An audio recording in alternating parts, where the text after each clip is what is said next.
Look in thy glass, and tell the face thou viewest, now is the time that face should form another, whose fresh repair if now thou not renewest, thou dost beguile the world, unbless some mother. For where is she so fair whose uneared womb disdains the tillage of thy husbandry? Or who is he so fond will be the tomb of his self-love to stop posterity?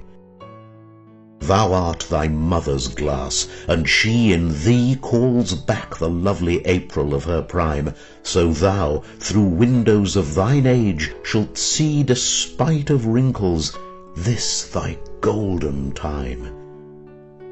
But if thou live remembered not to be, die single, and thine image dies with thee.